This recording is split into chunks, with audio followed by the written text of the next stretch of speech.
энэ хүрэлцэн ирсэн эрхэм шүүгчид эрдэмтэн судлаач та бүхэнд энэ мэдээг хүргье. За намайг Инхман гэдэг би 7 салбар амгаах хамт сургууль молекулын багшаар ажилладаг.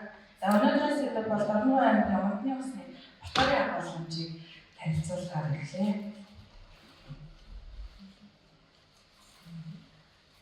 За өнөөдрийн илтгэл маань үндэслэл, зорилго, материал арга зүй, үр дүн, дүгнэлт гэсэн ерөнхий агуулгатай. Үндэслэл улс орон стратегийн хувьд чухал түүхийдүүдийг хүнсний гол бүтээгдэхүүн гэдэг.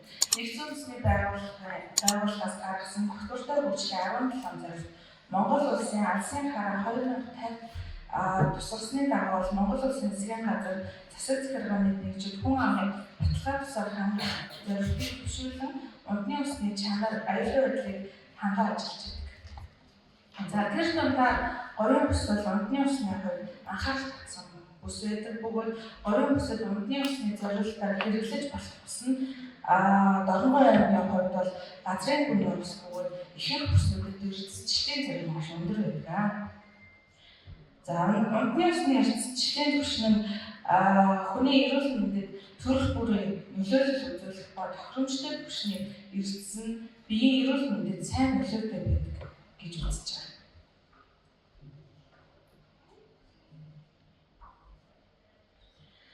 За Унтны уснаас бол маш олон элементүүдийг тодорхойлж болох боловч эндээс би яг судалгаандаа ботор гэсэн элементийг сонгож аваад боторын агуулмж хэр их байгаа юм бэ? Ботор гэж юу юм бэ гэх мэтээр судалгаа хийсэн байгаа.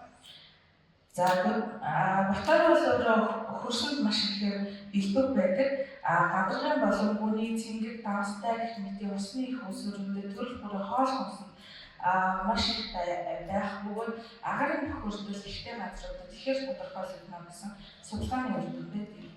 За байгальтай болохоор ботор маань флорид болон бусад нөгөө хийдийн элементүүдийн нэгдмэл байдлаар агуулгадах бөгөөд далайн тэнцлийн усны боторын хэмжээ бол 0.86-аас 1.4 мг гэсэн ийм хэмжээтэй агуулгаж байдаг бол гол мөрөн нуурын усанд буюу гадаргуугийн усанд 0.1-ээс 0.3 мг/литр агуулгад харин хөрсний ус буюу нөгөө хүний усаа одоо бид нэр ярих гэж байгаа тийм энэ хэмжээ бол орон нутгийн ботор агуулсан эрдэсийн эрдэс бодисоос шалтгаалan өөр хэмжээнд байх бөгөөд өөрөөр ажил тухайн бүс нутгийн боторын түвшинд нэмэгдүүлдэг гэсэн ийм судалгаа явуулсан байна.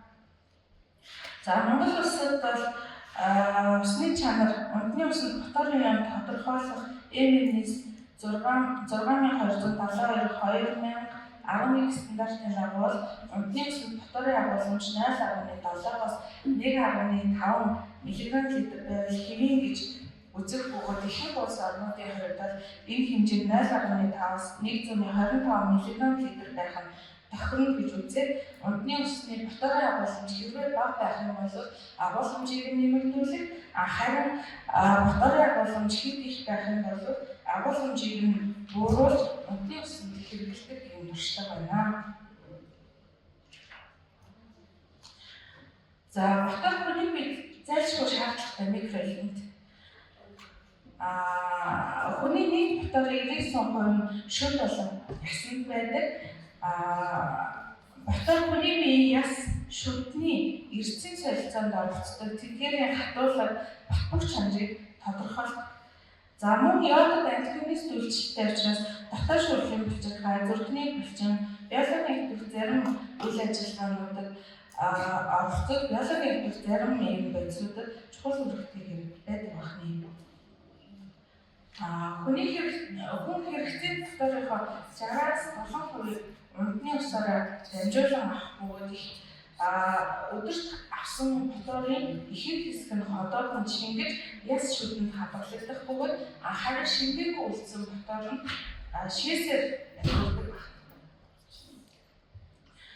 За хамгийн боторын хэрэглээд дуртай бол 0-аас 6 хүртэлх сартай хүүхдэд өдөрт 0.1 мг ботор хангалттай байдаг бол энэ тоо 14-өөс дээш насны эмэгтэйчүүдэд 3 мг, 18 наснаас дээш эрхлээчүүдэд болохоор 4 мг байдаг. Хэрвээ боторыг хэмжээг бага хэмжээгээр ингээд аваад авах юм бол керес буюу нөгөө шүдний цоорох хэмжээг үсчээдэг. Гэтэл боторын түвшинд маш их авч явах юм бол шүд шаглах, цоохордох, шүд үерх гэсэн юмнууд үүсдэг байна.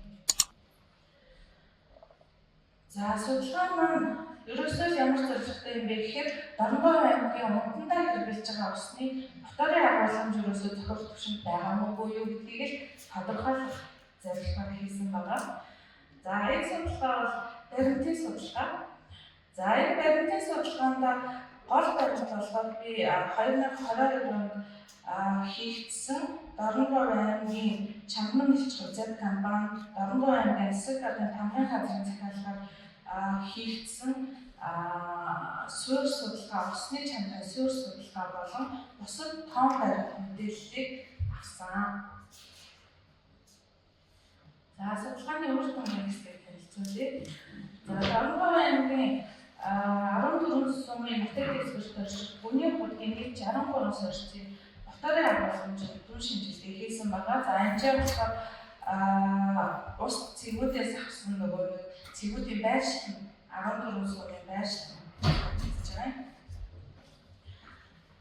За өснөгтөл болохоор юу харагдаж байна вэ гэхээр ус цэгүүд маань харагдаж байгаа. Боторын агуулгамжийг тодорхойлоод улаан дээшээ харсан сумаар стандартаас давсан үзүүлэлтийг харин доошоо чиглэсэн шар сумаар стандартаас доогуур байгаа үзүүлэлтийг зааж өгсөн. За энэ үзүүлэлтүүдээс харахад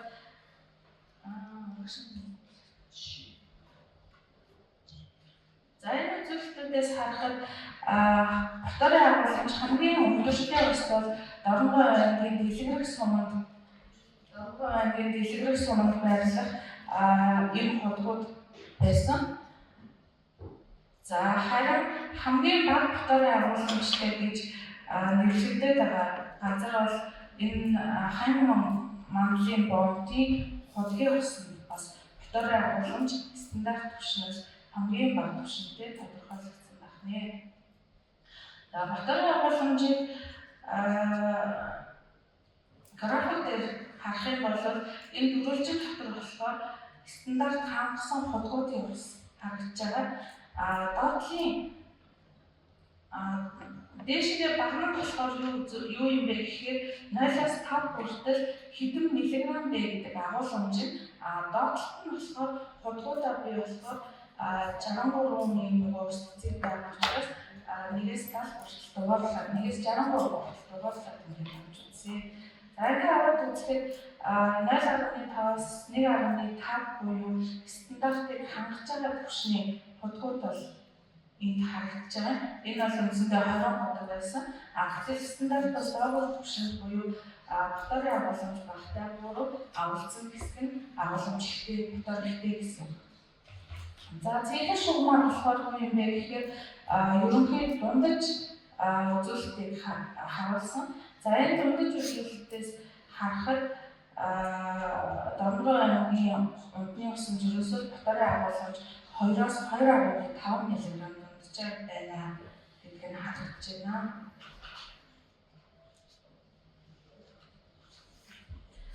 За тэгвэл Дорногов аймгийн 14 сумын 63 усны их үүсвэр хийсэн судалгаагаар боторын агуулгамж 20 их үүсвэрт хэвийн буюу 0.7-аас 1.5 мг литр дунджаар 1.1 бишээ 100-ны 11 мг литр 3 их үүсвэрт байх ёстой хэмжээнээс 0.39-өөс 0.66 мг литрээр бага 40 их үүсвэрт хэвийн хэмжээнээс 0.19-өөс 264 мг литрээр илүү ийм байна.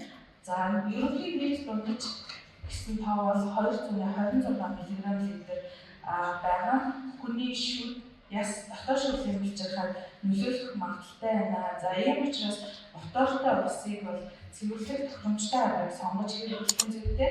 Нэг бол моторын агуулгад багтаа нөгөө 3 хоногт болохоор усыг ботолжуулан хэрэглэх нь тохиромжтой гэж үзэж байна. Ингээд анхаарал хандуулсан та бүхэнд баярлалаа.